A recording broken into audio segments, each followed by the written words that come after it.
Close your eyes now. You are safe here. You can rest. You can listen. The day is over and the world grows quiet. The sounds become soft, a whisper of wind, a breath of night, a gentle heartbeat of the earth. Let everything slow down. You don't have to think. You don't have to try. You are here, and that is enough. Tonight, we are going on a slow, gentle journey together. You will listen to English not with your head, but with your heart. You don't need to repeat. You don't need to study. Just listen and let the words float around you like calm air. English will come to you like gentle rain. It will touch you softly, one drop at a time. You don't even notice how much you are learning, but your mind remembers every rhythm, every sound, every peaceful feeling. When you listen before sleep, your mind stays open and quiet.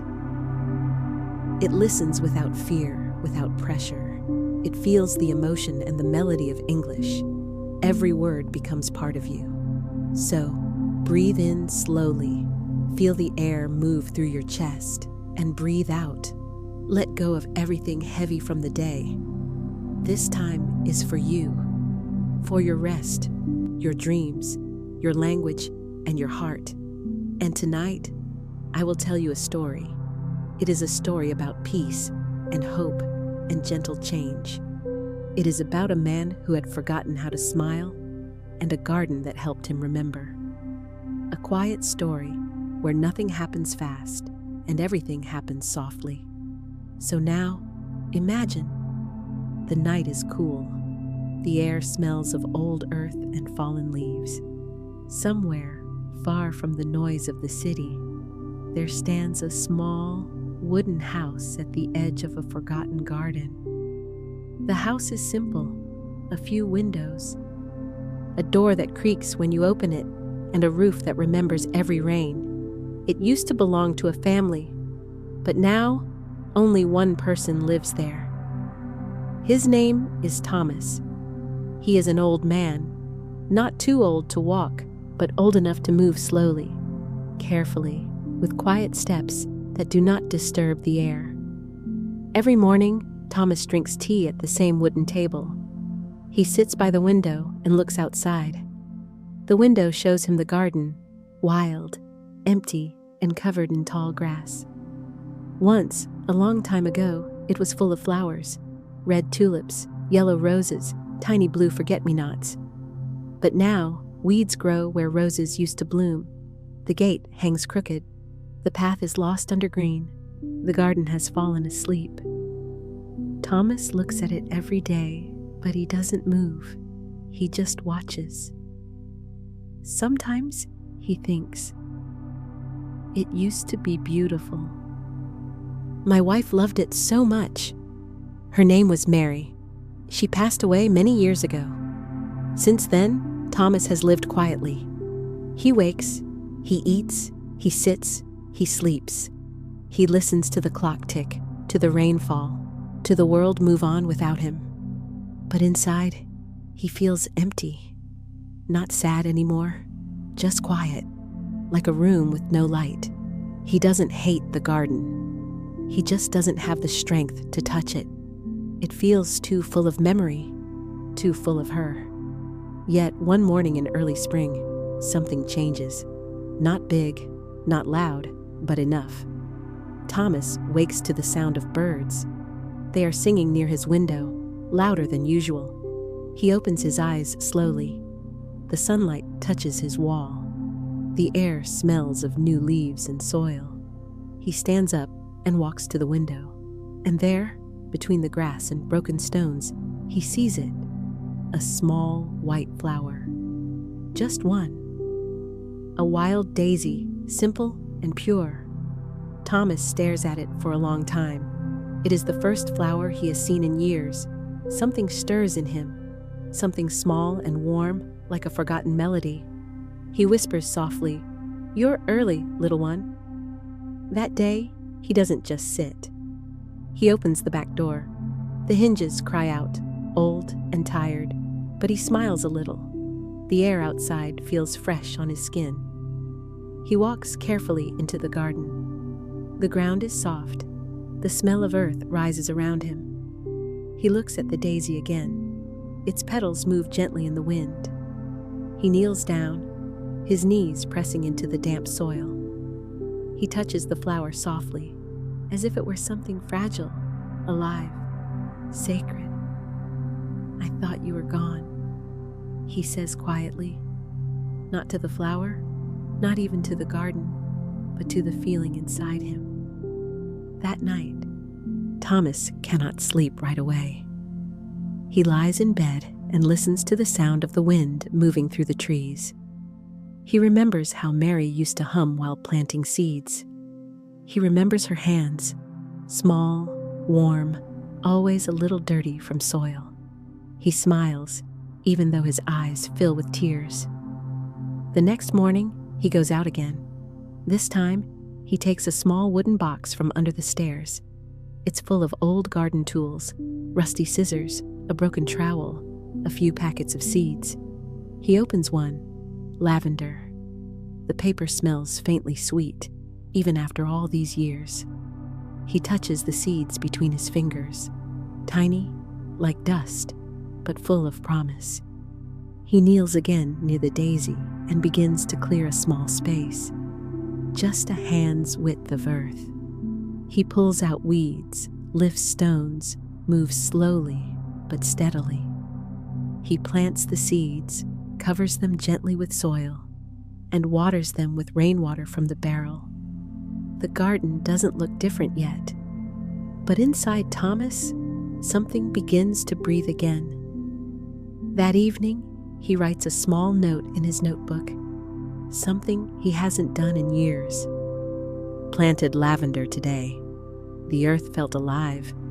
I felt alive too." He looks at the words, simple and quiet, and closes the notebook. Then, he pours himself a cup of tea and sits by the window again. Outside, the sky turns silver as the moon rises. The wind carries a soft smell of earth and beginnings. Thomas watches the small patch of soil. He knows it will take time. He knows some seeds might not grow, but that's all right. He is learning to wait again. As he watches the garden sleep under moonlight, he whispers, "Good night, little flowers. I'll see you in the morning." And for the first time in many years, he feels calm enough to dream. Outside, the daisy bends gently in the wind, like it is listening. The garden, still wild and half forgotten, listens too. Somewhere in the darkness, life begins to move, quietly, patiently, like an old heart remembering how to beat. Morning came quietly. The light was pale and golden, the kind that touches everything softly, like a memory returning. Thomas opened his eyes before the clock rang. For a moment, he just lay there, listening. He could hear the sound of a bird on the roof. The call was simple, repeating again and again, like a small hello from the sky. He smiled, almost without meaning to. Then he sat up slowly, his old bones stretching, his breath calm. The floor was cool under his feet. He moved to the window and looked outside. The daisy was still there, standing proud in the middle of wild grass. Around it, the soil he had turned yesterday looked darker, fresher, as if it remembered his touch. He whispered, "Good morning." His voice was quiet, but the air seemed to hear him. A breeze moved through the trees, and the leaves answered with a gentle rustle. Thomas made tea, as he always did. He poured hot water into his old cup, the one with a small crack near the handle. The smell of tea filled the kitchen, warm, familiar, comforting. He held the cup with both hands and looked out again at the little patch of earth. He did not hurry to go outside. He just watched. He wanted to learn the new rhythm of the day, slow, kind, patient.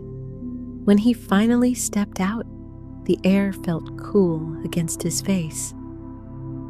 The grass was wet with morning dew. Each drop shone like a tiny star. He bent down and touched one, and it rolled over his finger and fell into the soil. The garden smelled of earth, water, and something else, something that made him feel awake inside. Maybe it was hope. Maybe it was memory. He began to clear another small space. The ground was hard at first, full of roots and stones. He worked slowly, taking breaks, breathing often. Each sound, the scrape of the trowel, the sigh of wind, the distant bird song, felt peaceful, like part of a quiet song only he could hear. Now and then, he talked softly to himself. Mary used to plant the roses here, and the mint near the gate. His voice sounded strange after so many silent years, but it was gentle, not sad. He found an old pot under a pile of leaves. The rim was chipped, but still strong. He cleaned it with his sleeve, filled it with soil, and planted a few seeds from the box. He wasn't sure which ones. Maybe marigolds, maybe thyme. It didn't matter. When he finished, he sat on the old wooden bench beside the fence. The bench creaked, but held his weight. He looked around, at the sky, the trees, the sleeping plants. The garden didn't look beautiful yet, but it was beginning to breathe again. He breathed with it. For the first time in a long while, Thomas felt the day moving through him instead of past him. He stayed there until the sun rose higher. Then he went inside, washed his hands, and made a simple breakfast: bread, butter, and honey. The honey was old, but still sweet. He smiled as he ate, thinking how Mary used to say, "Even old honey still remembers flowers." The words stayed with him. He wrote them later in his notebook. Old honey remembers flowers. Each evening that week, Thomas visited the garden. He didn't do much. Sometimes he just stood, watching the soil, waiting for signs of life. Other times, he pulled a few weeds or watered the new seeds with slow, steady hands. The nights were cool and calm.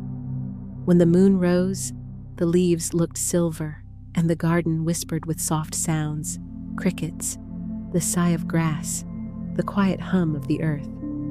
Thomas liked those sounds. They made him feel less alone. He began talking to the garden more often in short sentences, like to an old friend who understands silence. "You're doing well," he would say, or "I missed this smell," or simply, "Thank you." It wasn't that he expected the garden to answer. It was enough that the words had a place to go. One evening, while removing dry leaves near the fence, Thomas found something buried under the soil, a small wooden sign. He brushed off the dirt and read the faded letters: Mary's Roses. For a moment, he froze. His breath caught in his throat. Then slowly, he smiled, a quiet, trembling smile.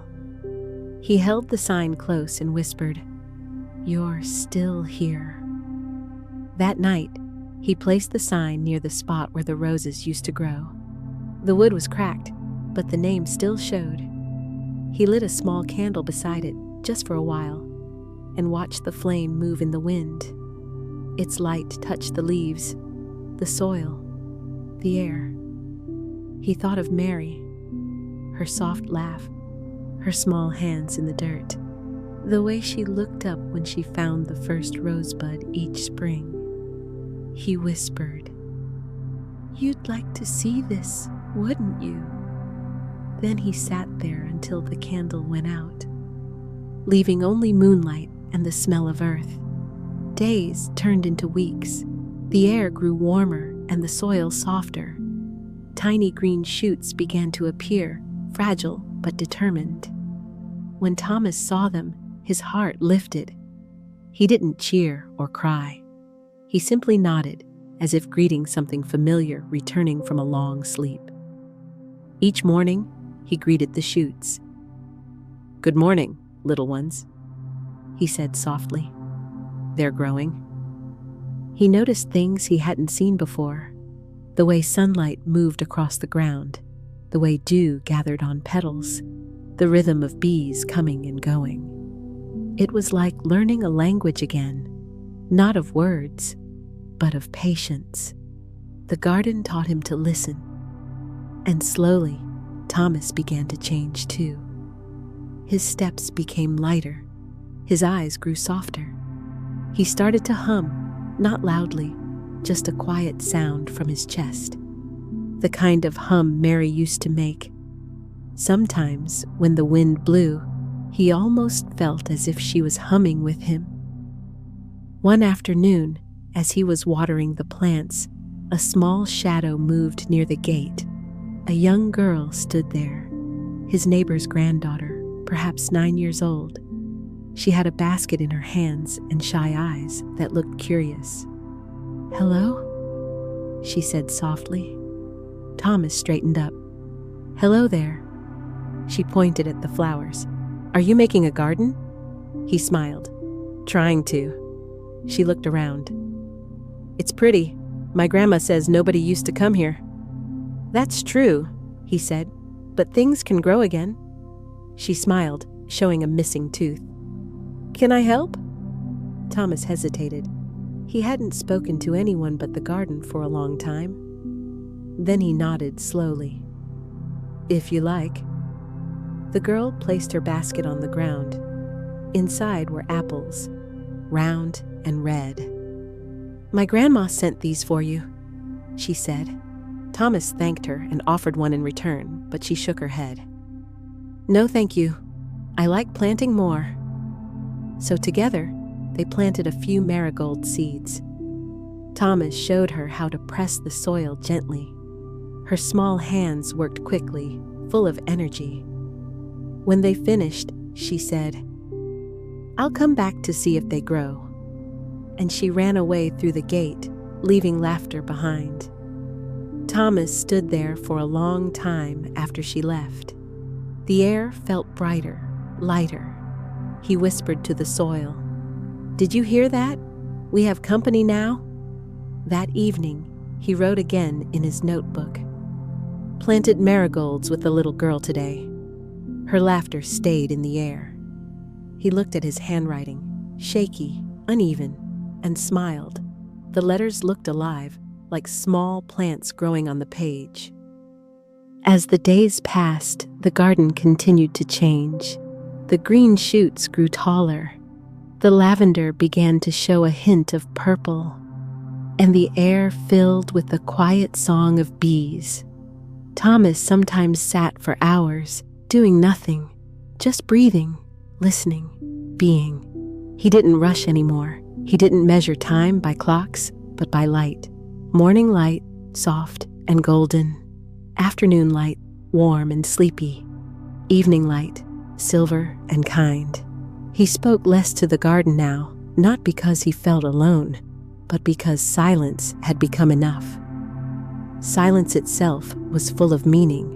One night, rain began to fall, gentle at first, then steady. Thomas stood by the door, watching.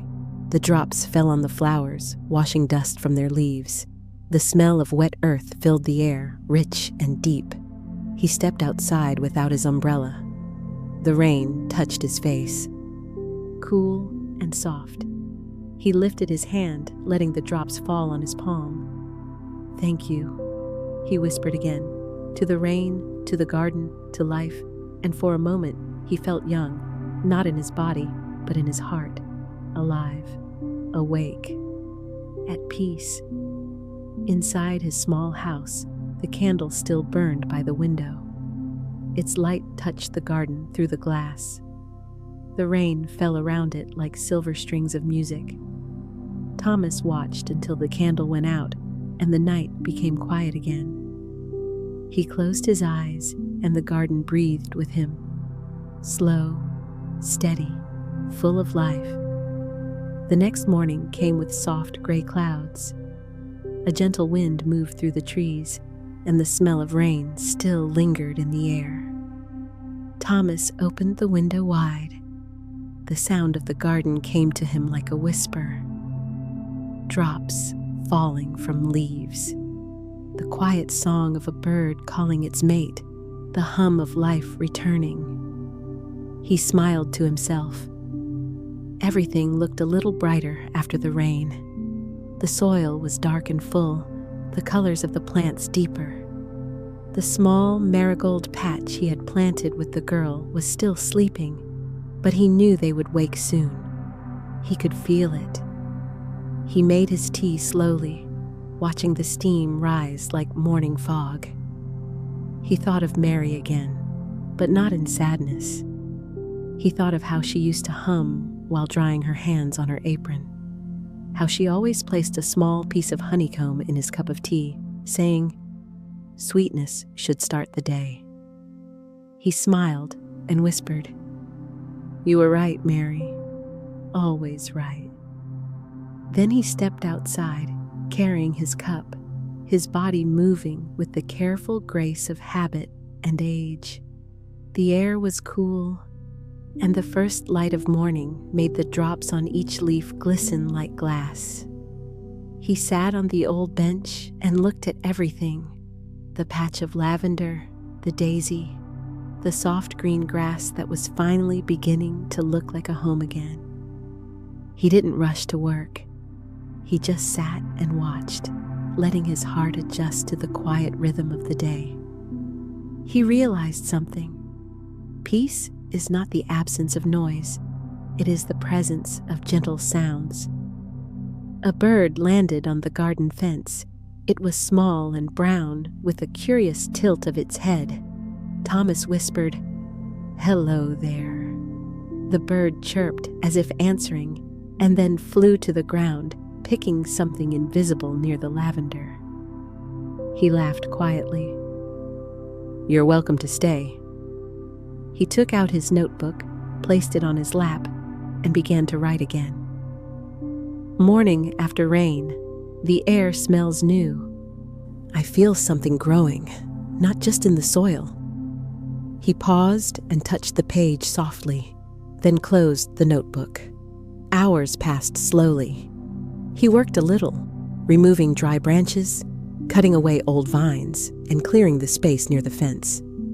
He found another old sign, half buried under a stone. It said simply, "Herbs." He cleaned it and placed it beside the lavender. Each piece of the past felt like a part of Mary coming home. In the afternoon, the sky opened, and sunlight poured over everything. He felt its warmth on his skin, soft and forgiving. He leaned back on the bench and closed his eyes for a while. He could hear the hum of bees and the gentle rustle of leaves above him. It sounded almost like music. Then he heard another sound, small footsteps near the gate. He opened his eyes. It was the little girl again. Her name was Lila. She carried a watering can almost as big as her arms could hold. "Hello again?" she called out. Thomas smiled. "You came back. I said I would," she answered proudly. She walked in and looked at the marigold patch. "They're not up yet," she said with a little frown. "Not yet," Thomas agreed. "They're sleeping. Seeds take time." She looked thoughtful. "How long?" He chuckled. "Long enough to teach us patience." Lila nodded seriously, as if learning something important. Then she looked around. "Can we plant more?" "Of course," he said. She ran to fetch her basket. Inside were a few packets of seeds, some from her grandmother, she said. They planted them together, side by side. Thomas showed her how to dig gently, how to cover the soil without pressing too hard. She listened carefully, her small hands moving with care. While they worked, she talked about her school, her cat, her favorite book. Her voice filled the air like birdsong. Thomas mostly listened, smiling quietly. When they finished, Lila said, "You know what? You should give your garden a name." Thomas thought for a moment. "A name?" "Yes, all beautiful things have names." He looked around slowly. The garden was still wild, still growing, half memory, half dream. Finally, he said, "Then maybe we'll call it the Forgotten Garden." Leela tilted her head. "Why forgotten?" "Because it was lost for a long time," he said softly. "But not anymore." She smiled. "Then it should be called the Remembered Garden." Thomas laughed, and the sound surprised him. "You may be right." From that day, Lila came often. Sometimes after school, sometimes on weekends. They didn't always talk much. Sometimes they just worked side by side, watering, planting, sweeping the path, collecting dry leaves. Thomas noticed how the garden seemed to respond to her presence. Flowers opened sooner. The air felt brighter. Even the birds seemed to sing louder when she was near. He wrote in his notebook again that evening. "She brings sunlight with her. The garden listens to her laughter. I think Mary would have liked her." That night, when he looked out the window, he saw the moon shining above the garden. It was round and calm, like an old friend watching from far away. He whispered to the light, "She's helping me, Mary. The child. You'd smile to see her." The next morning, Thomas woke early again. He went outside to check the soil, and there it was, a tiny green sprout pushing through the dirt. Just one, but it was enough. He leaned down and touched the edge of the leaf gently. "Welcome," he said. Then he laughed softly, realizing he sounded like someone greeting guests at the door. When Lila arrived later, he showed her the sprout. Her eyes lit up. "It's growing," she said. "Yes," Thomas said, "just like we hoped." She looked at him, smiling. "See? I told you the garden remembers." They both knelt down, looking at the small plant. The air around them was still, warm, and full of light. In the days that followed, more shoots appeared. Lavender, thyme, marigold. Small, delicate, full of promise. Every morning, Thomas walked slowly between the rows, touching each leaf like a greeting. He spoke to them quietly. "Good morning, Lavender." "Hello, little marigolds." He didn't do it to be funny. He did it because it felt right, because kindness helps things grow. Sometimes he told Lila stories while they worked. He told her how Mary had started the garden when they first moved here, how she used to paint little signs for each flower, how she believed every plant had its own song. Leela listened with wide eyes. "Do you think the garden remembers her song?" Thomas looked at the flowers swaying in the breeze. "I think it never stopped singing," he said. One afternoon, Lila brought her grandmother to visit. The old woman stood at the gate, smiling softly. "I remember this garden," she said. "Your wife's garden. She used to give me herbs every spring." Thomas nodded. She loved to share them. The woman looked around. "It's beautiful again, Thomas. She'd be proud." He thanked her quietly, his throat tight but his heart warm. After they left, he sat on the bench for a long time. The sun was setting, turning the sky into soft shades of pink and gold. He closed his eyes and felt the warmth on his skin. The sound of the wind through the flowers was like a slow sigh, not of sadness, but of peace. He thought about how strange it was that something forgotten could come alive again, that soil could remember love, that hands, even old and tired, could still create beauty. He realized he wasn't just growing flowers, he was growing forgiveness for time, for loss, for himself. He whispered into the golden air, "Thank you, Mary, for leaving me this garden, for giving me something to return to." The light faded, and the first stars appeared.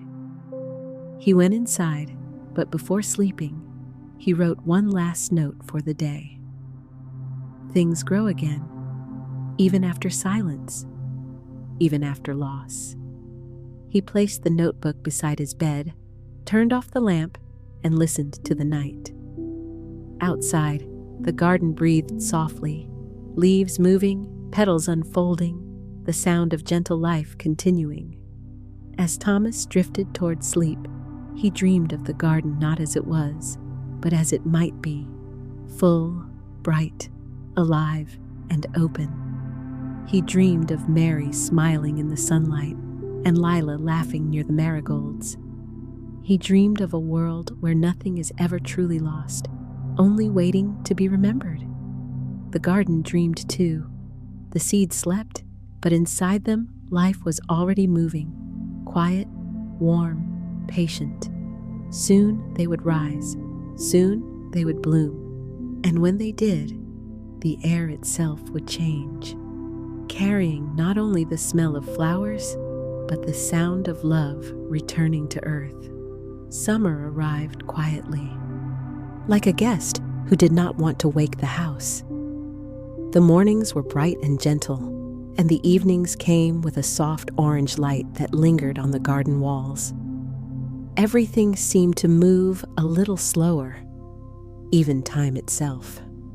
Thomas woke early each day. He liked to see the first light touch the leaves. The air was cool, carrying the smell of damp soil and new life. When he stepped outside, the garden greeted him like an old friend. The lavender had bloomed at last. The purple flowers swayed in the wind, filling the air with their sweet, calm scent. Bees floated between them, moving slowly from one to the next, humming softly as they worked. Thomas stood still, breathing it all in. The scent reminded him of Mary's hands after she worked in the garden, always smelling of lavender and sun. He closed his eyes and whispered, "It's beautiful again, Mary." The marigolds, too, had begun to open. Their orange petals shone like little suns in the soil. Lila had planted them herself, and when she saw them, she ran around the garden laughing. "They're awake!" she shouted. "They woke up!" Thomas laughed with her, a quiet, gentle laugh that carried across the air like the sound of wind through tall grass. He hadn't laughed that freely in many years. They spent the whole morning walking among the flowers. Lila counted each one out loud. 21 marigolds, she said proudly. Thomas smiled. "That's more than I ever expected." She nodded seriously. "They grew because we took care of them, and because you talked to them." He chuckled. "Do you think they understand?"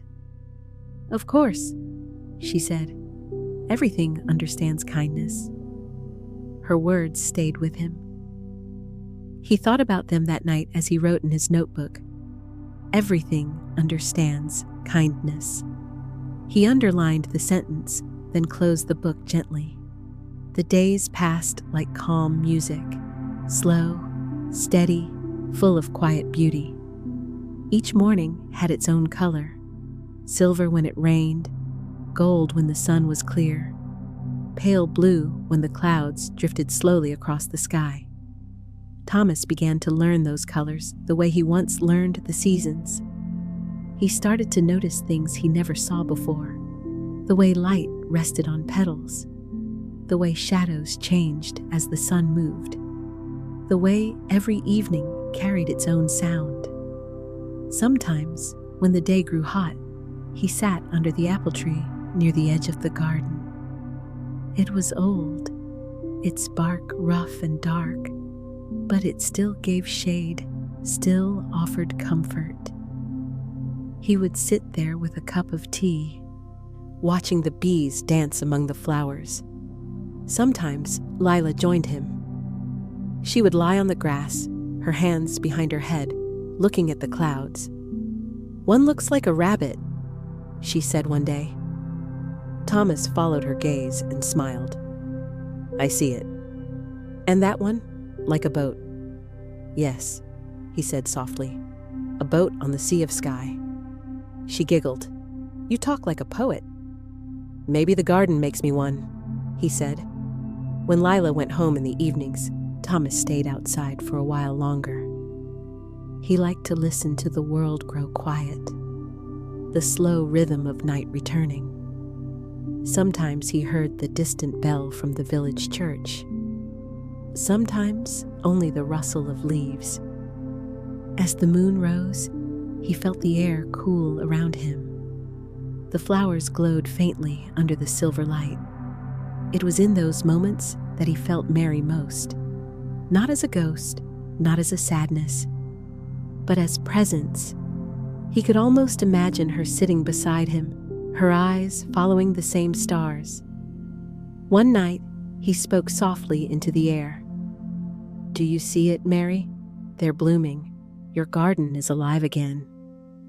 A gentle wind passed through the lavender, and for a moment, he thought he heard her laughter inside it. He smiled and closed his eyes. The next day, a small surprise waited for him.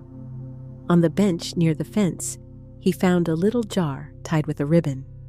Inside were a few cookies, golden, round, with sugar dust on top. A note was tied to it. "For Mr. Thomas, from Leela. Thank you for letting me help your garden grow." He laughed quietly, holding the jar close. He placed it on the table beside his tea and ate one cookie. It was sweet, a little crumbly, and it tasted of kindness. He decided to make something in return. That afternoon, he cut a small bunch of lavender and tied it with a piece of string. When Lila came the next day, he gave it to her. "For your grandmother," he said, to thank her for the cookies. Lila smelled the lavender and smiled. "It smells like peace." Thomas nodded. "Yes, that's what it smells like." Later that week, something happened that touched Thomas more deeply than he expected. The mayor of the village came by with a few neighbors. They had heard about the garden from Lila and her grandmother. They wanted to see it for themselves. Thomas was nervous at first. It had been so long since he had company. But when they entered, the garden seemed to welcome them. The air smelled sweet, the flowers swayed in greeting, and sunlight fell in soft golden lines between the leaves. The mayor looked around and said, "It's beautiful." "Thomas, you've brought it back to life." Thomas shook his head gently. "No," he said. "It was never truly gone. It was only waiting."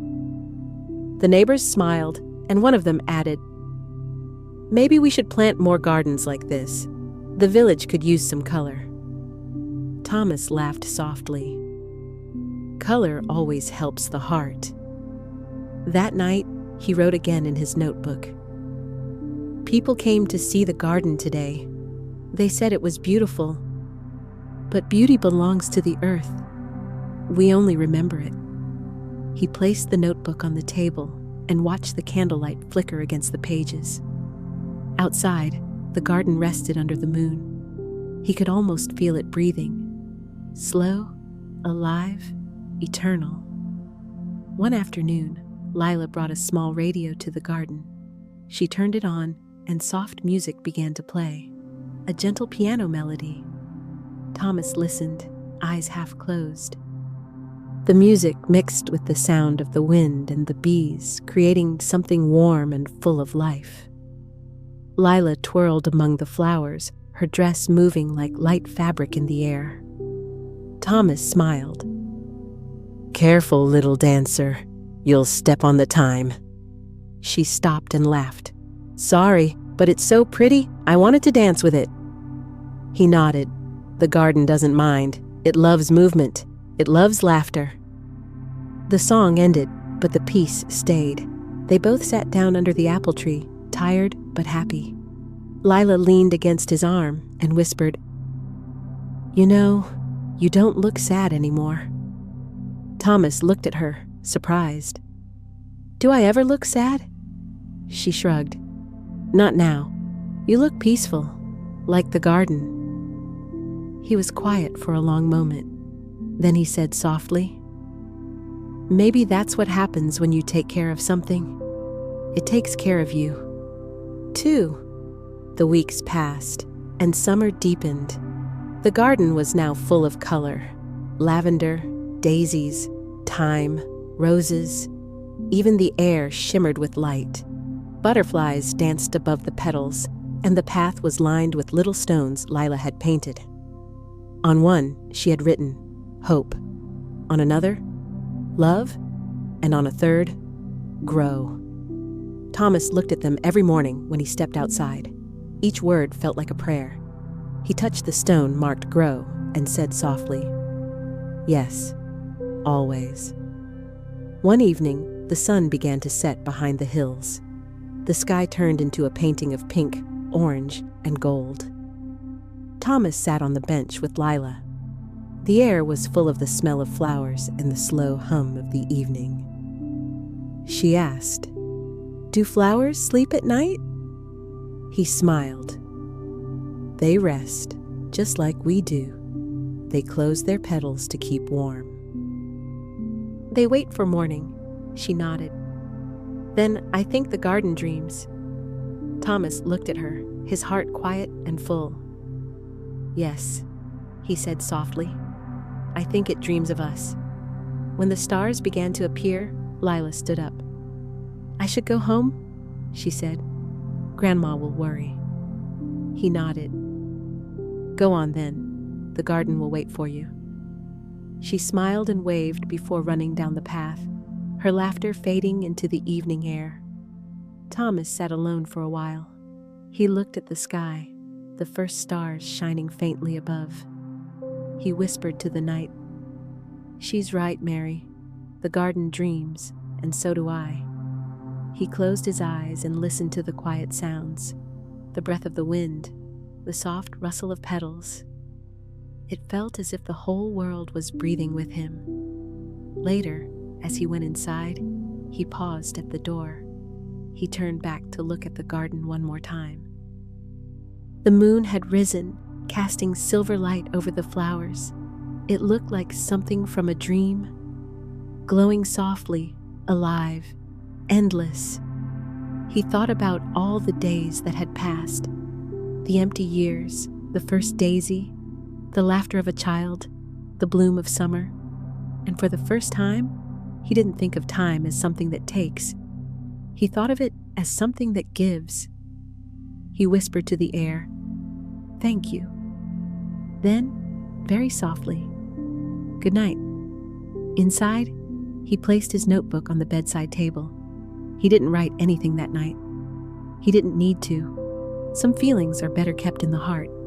He lay down, feeling the gentle rhythm of his breath. Outside, the garden breathed with him, slow, calm, alive. And in the quiet of that summer night, the forgotten garden bloomed not only in the soil, but in the soul of the man who had once forgotten how to live. The days grew longer, and the air became warm and golden.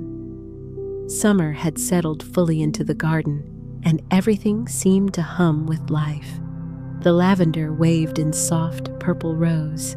The marigolds opened wider each morning, glowing like tiny suns. Even the old apple tree seemed to hold more shade, more stories, more time. Thomas moved slower now, not from age, but from peace. He didn't need to rush anywhere. Each day felt complete, as if nothing more was needed than what already was. Every morning, he sat by the window with his cup of tea. The light fell across the table, soft and steady, and the smell of the garden drifted in through the open door. He listened to the bees outside, the sound of their wings like a soft song. He had learned to love that sound. It meant the world was still alive, still turning. Sometimes he thought about how quiet his life used to be.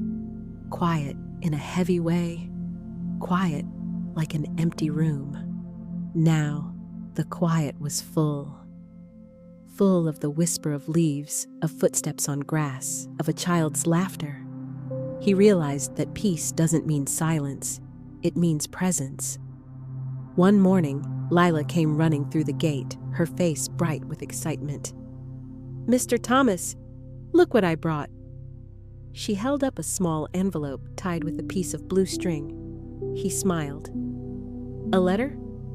"Yes, I wrote you one." He took it carefully, as if it were something fragile. "May I read it now?" She nodded, her eyes wide with anticipation. He untied the string and opened the envelope. The paper was small and slightly wrinkled, with round, uneven handwriting. "Dear Mr. Thomas, thank you for letting me help you. I think your garden is the most beautiful place in the world. When I am here, I feel happy and calm, like the flowers are smiling at me. From Lila." Thomas read it twice, then looked up at her. "This is the first letter I've received in years," he said softly. She smiled proudly. "Now you have to write one back." He laughed. "Do I?" "Yes, that's the rule.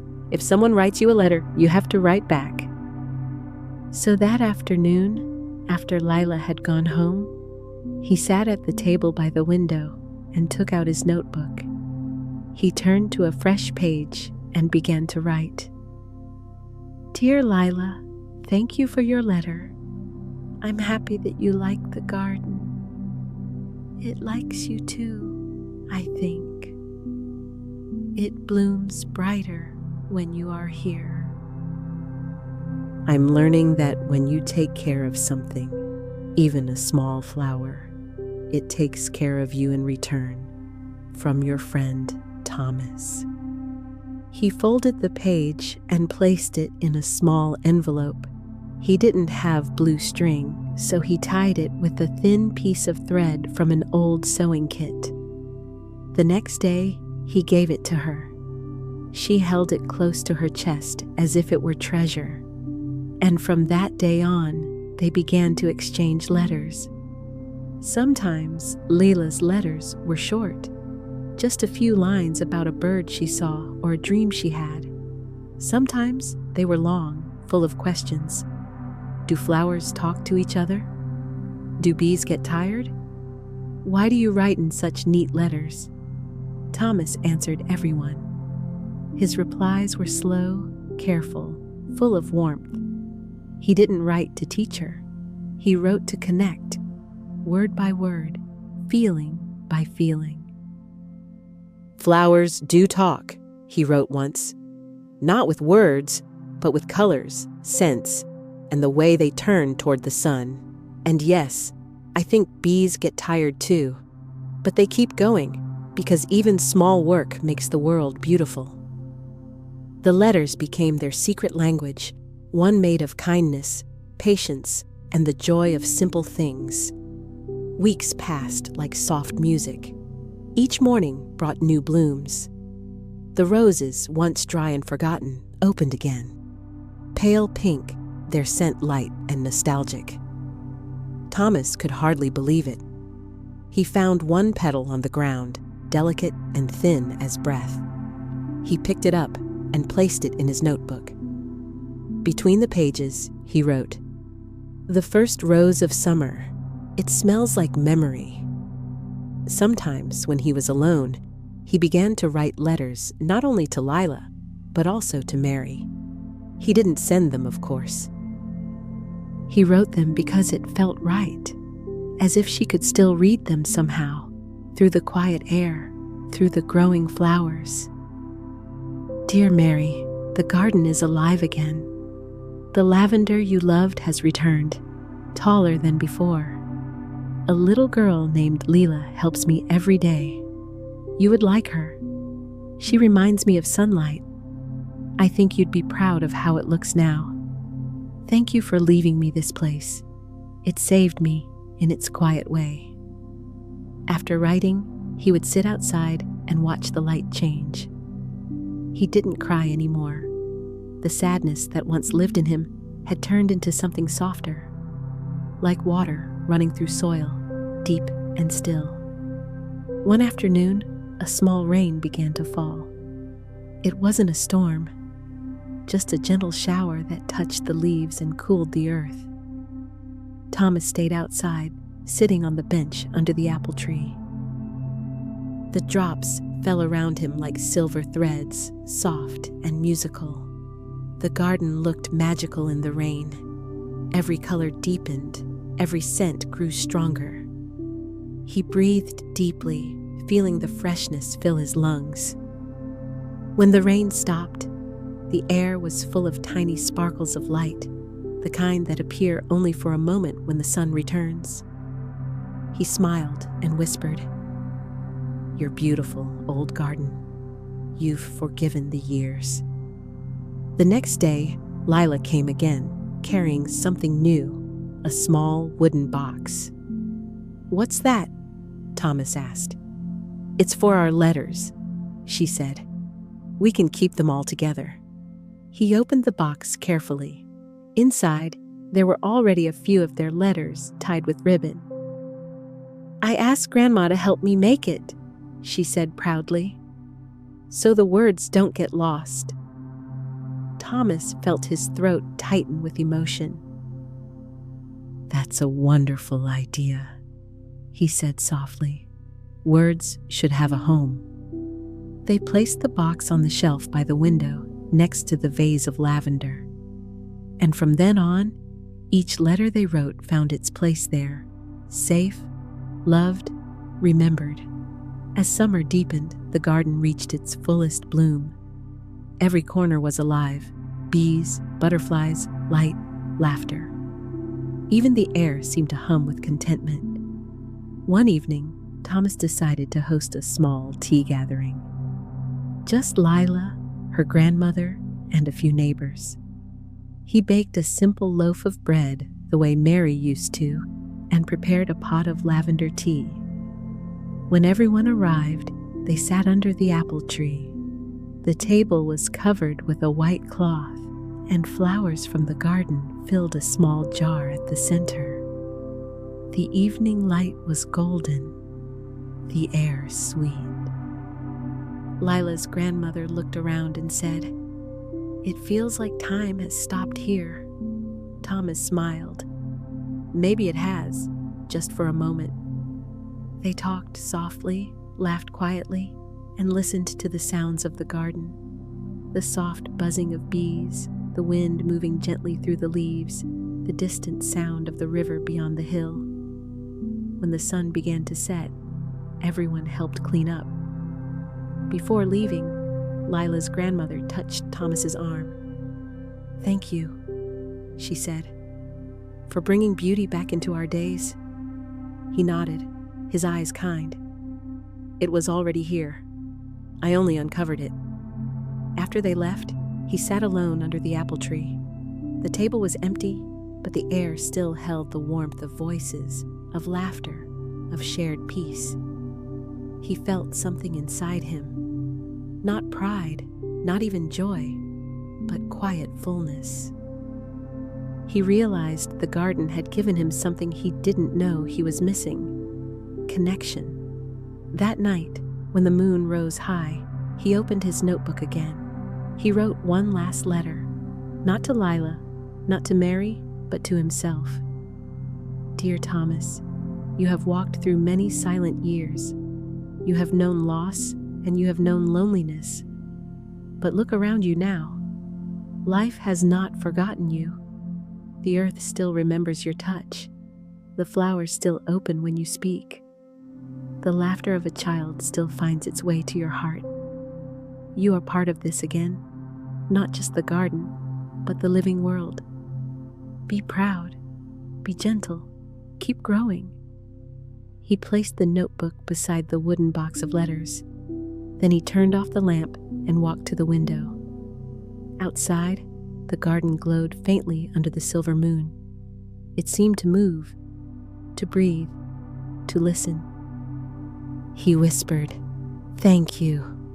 The wind passed through the lavender and carried the scent inside the room. He stood there for a long time, eyes half closed, feeling the peace flow through him. The letters rested quietly in their box, each one holding a small piece of light. The light of understanding, the light of love remembered.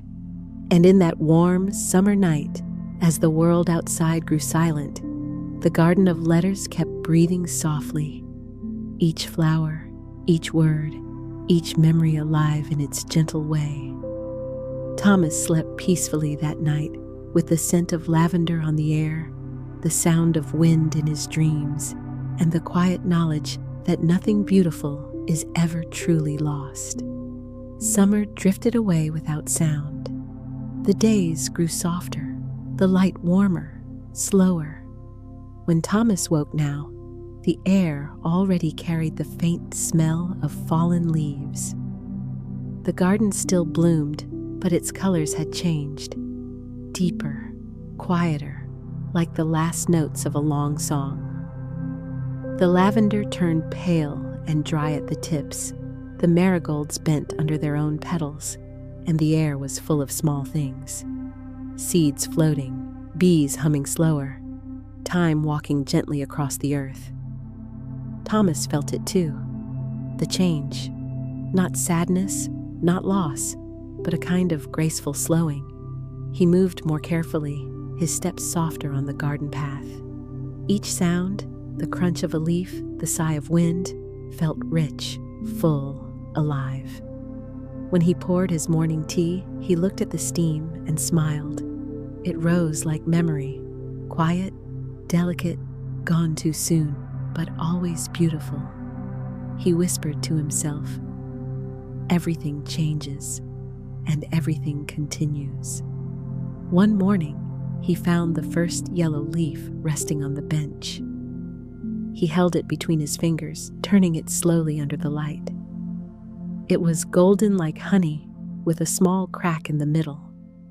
He smiled. "You've had a good summer, haven't you?" The wind answered softly, lifting more leaves from the trees above. The garden looked different now, still alive, still warm, but gentler. The flowers bowed their heads in the breeze, and the earth smelled richer, darker, like it was preparing for rest. Thomas had learned to listen for these small messages. He didn't try to stop the change. He welcomed it, like an old friend returning. He remembered what Mary used to say, "Autumn is the garden's deep breath before sleep." He repeated her words softly, tasting them like tea. They felt true. Lila still came to visit, though her school days were longer now. Sometimes she arrived in the late afternoon. When the sun was low and golden, she would run through the gate, her scarf trailing behind her. "Look, Mr. Thomas, the leaves are dancing!" She spun around, laughing as the wind lifted small yellow leaves around her. Thomas chuckled. "They're saying goodbye to summer." She stopped spinning and looked at him. "Do you think they're sad?" "No," he said. "I think they're thankful." "For what?" "For sunlight, for rain, for everything that helped them grow." Lila nodded, her face thoughtful.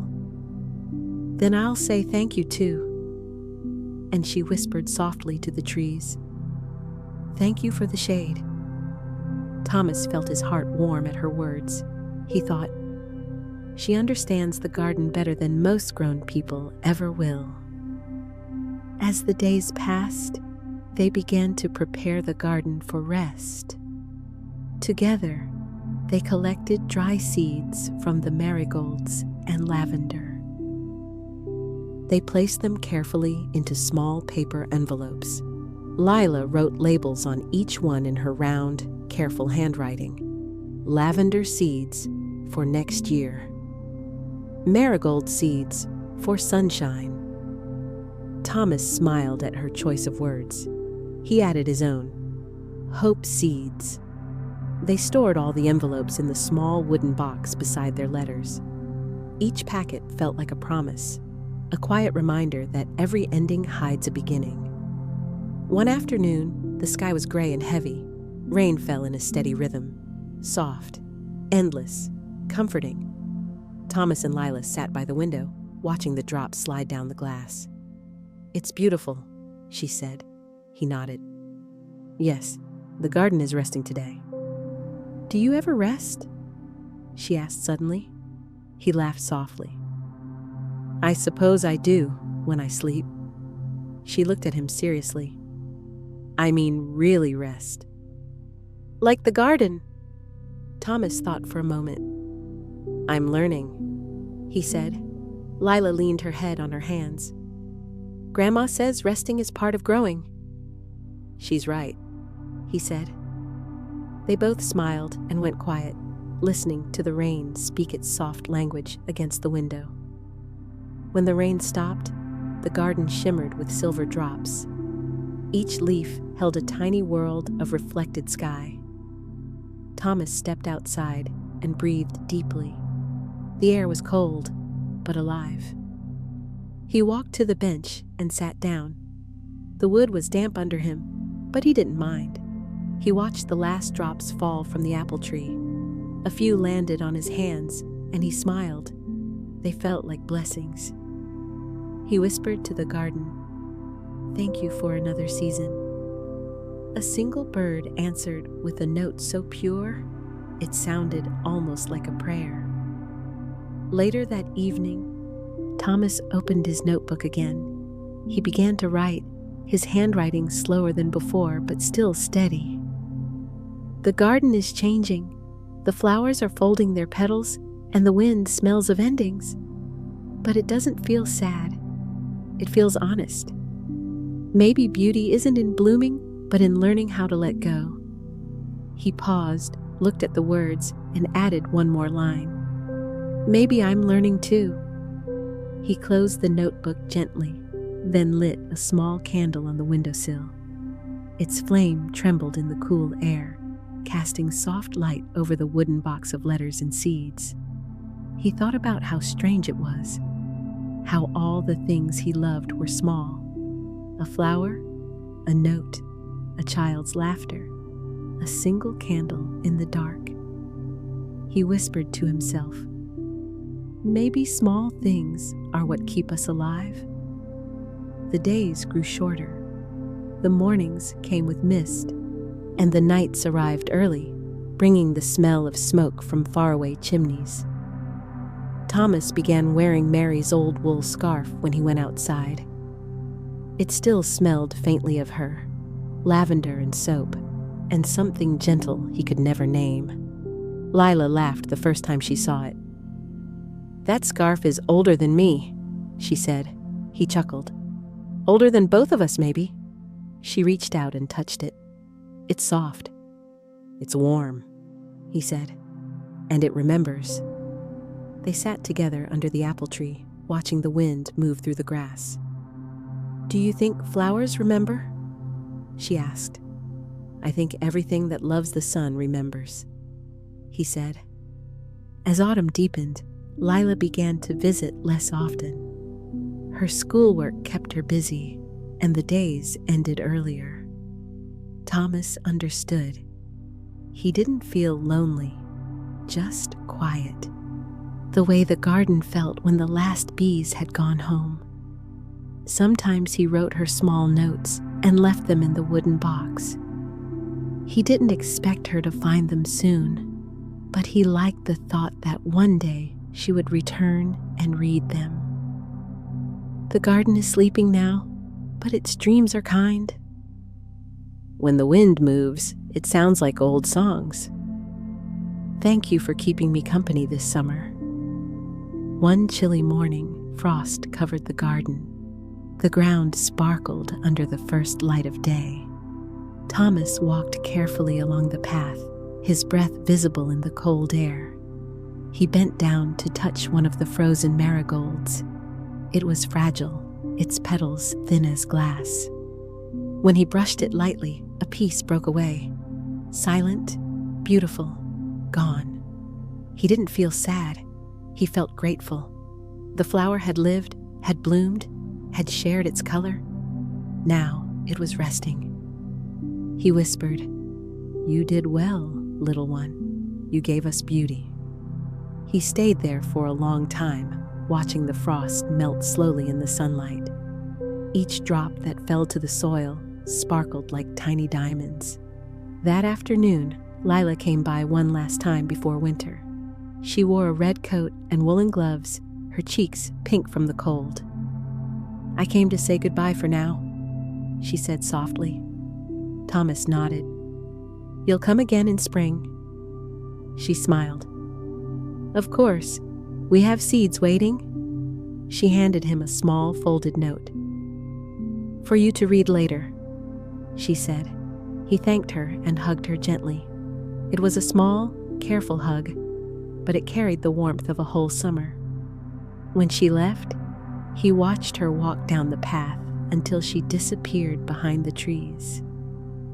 He went inside, sat by the window, and unfolded her note. "Dear Mr. Thomas, thank you for teaching me how to listen. You said the garden understands kindness. I think people do too. See you in spring. Love, Lila." He read it twice, then placed it gently in the wooden box with all the others. He whispered, "See you in spring." That night, the wind grew cold and a few snowflakes began to fall. They landed softly on the window glass, melting slowly under the candlelight. Thomas sat in his chair, wrapped in Mary's scarf, listening to the quiet sound of the season changing. He didn't fear the coming winter. He had learned that everything, even stillness, was part of life's circle. He looked out at the garden, now pale and resting, and he smiled. He thought of Mary. He thought of Lila. He thought of every flower that had opened and every leaf that had fallen. And for the first time in many years, he felt completely at peace with time.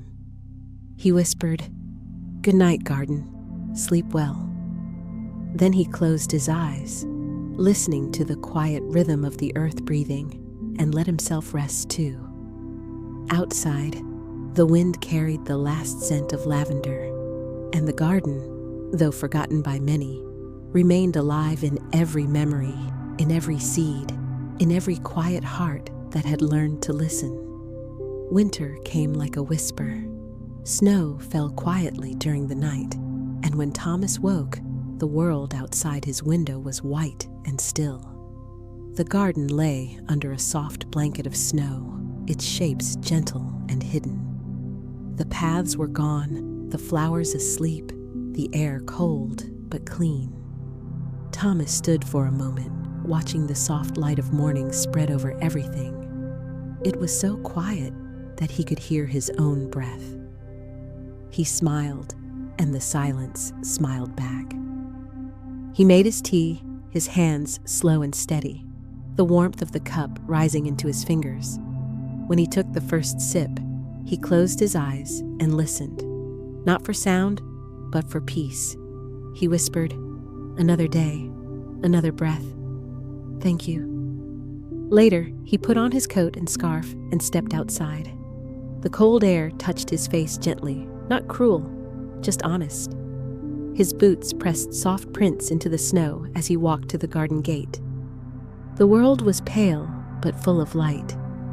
Each step made a small crunching sound, a slow rhythm that matched his heartbeat. When he reached the bench, he brushed off the snow and sat down. The garden was sleeping deeply now. The trees stood still, the flowers hidden, the wind soft and slow. He looked at it all with calm eyes. He didn't feel sadness. He felt respect.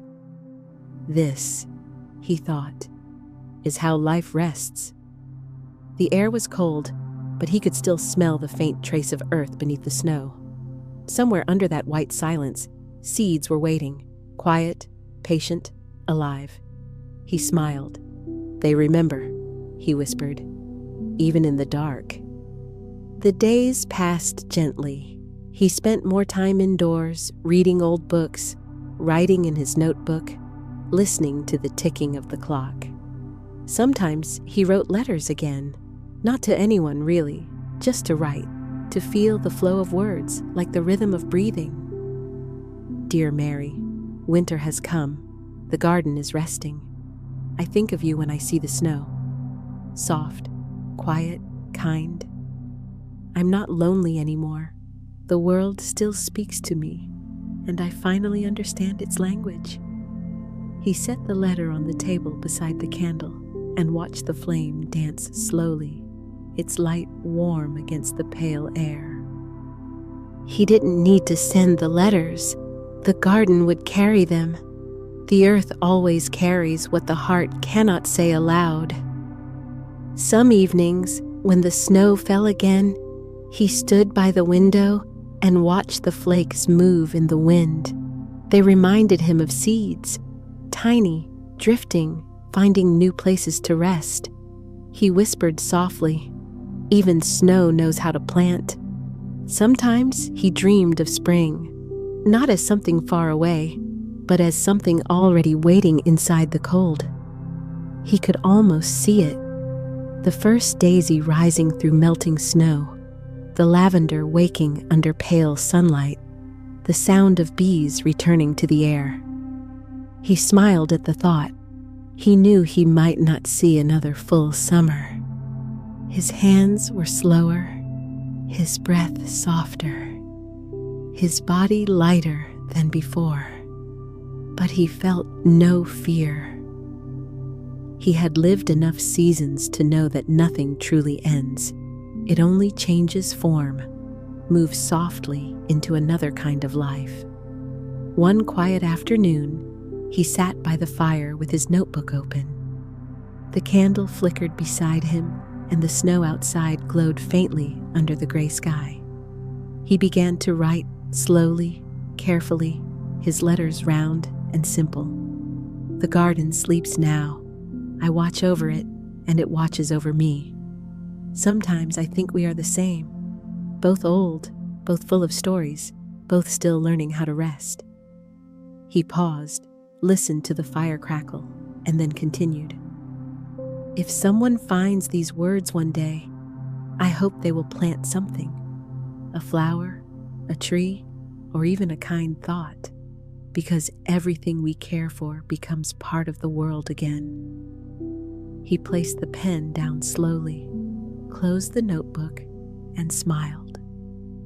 He felt light, like a leaf that had finally found the ground. The next morning, a soft sunlight touched the snow, turning it into silver. The air was clear, and for the first time in weeks, a bird sang near the window. Thomas heard it while he was still in bed. He opened his eyes and smiled. "Good morning," he whispered. He sat up, looked outside, and saw a single blackbird perched on the apple tree branch. It sang again, a simple, brave song. He watched it quietly, his eyes gentle, his breath slow. After a while, he stood up and put on his scarf. He walked outside once more. The snow crunched under his boots. The air was cold and bright. He walked slowly to the bench, his favorite place, and sat down. He looked at the garden, silent, shining, asleep, and he smiled. He whispered, "It's all right, Mary. Everything's all right." Then he closed his eyes, and for a moment, he just listened to the bird, to the wind, to the heartbeat of the earth. The peace was complete. Days later, Lila came to visit with her grandmother. Snow still covered the garden, but the air was full of light.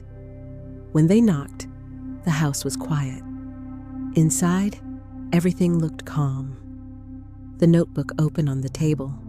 The candle burned low. The scarf folded neatly on the chair. Lila walked to the window and looked out.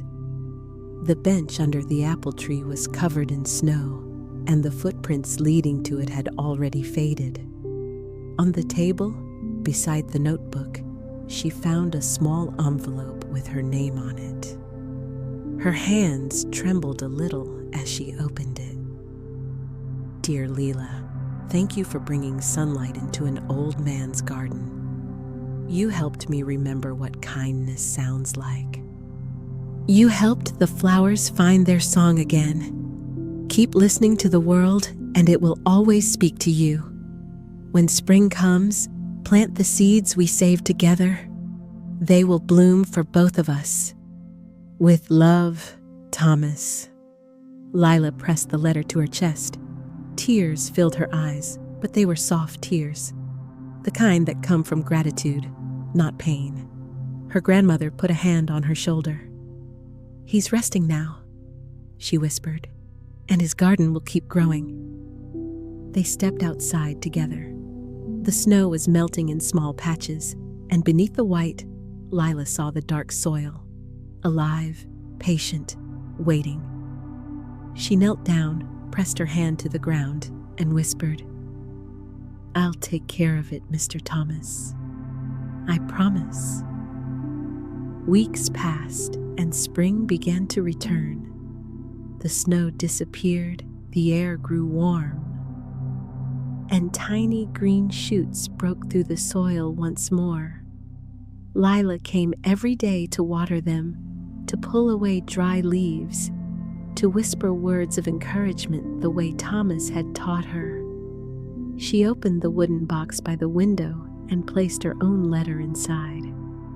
Dear Mr. Thomas, the garden is awake again. The marigolds are small but brave. The bees have come back.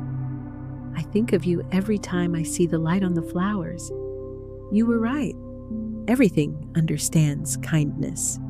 She tied the letter with blue string and closed the box. Then she went outside, stood in the sunlight, and breathed deeply. The wind moved gently through the garden, carrying the smell of new earth. The lavender swayed in the breeze, and a blackbird sang from the apple tree. Lila looked up at the sky and smiled. Good morning, Mr. Thomas, she said softly.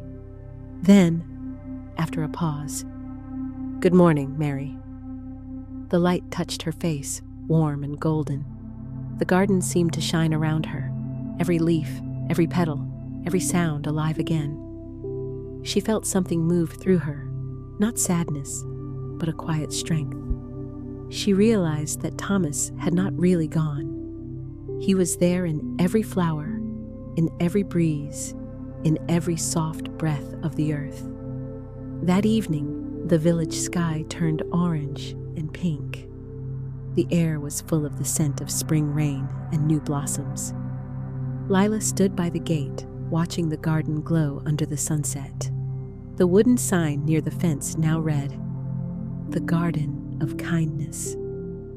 She had painted the words herself, slowly, carefully, the way he used to write in his notebook. The first daisy had opened near the path, small, white, simple, perfect. She bent down and touched it gently. Welcome back, she whispered. A soft wind passed through the garden, rustling the leaves, moving through the flowers, and for just a moment, it sounded like laughter. The kind she used to hear when Thomas smiled. She closed her eyes and listened. The world felt peaceful, alive, and full of quiet love. The garden was no longer forgotten. It was alive with memory, alive with kindness, alive with everything that Thomas had given. And as the sun slowly disappeared behind the hills, a gentle light remained, a light that seemed to come not from the sky, but from the earth itself. The same light that once lived in Thomas's heart, now glowing softly in every petal, every child, every dreamer who learns to listen. Maybe, like Thomas, you too are learning to rest, to trust the quiet, to listen to the small things that speak softly around you. When you sleep tonight, your mind remembers the rhythm of English, the sound of calm words, the melody of kindness, the warmth of stories that heal. Every word you heard tonight has settled somewhere gentle inside you, like seeds under snow, waiting for spring. You are calm now. You are safe. You are learning, slowly, softly, deeply. The garden inside you is growing too. Good night, dreamer. The story lives quietly in your heart, and it will bloom again with the morning light.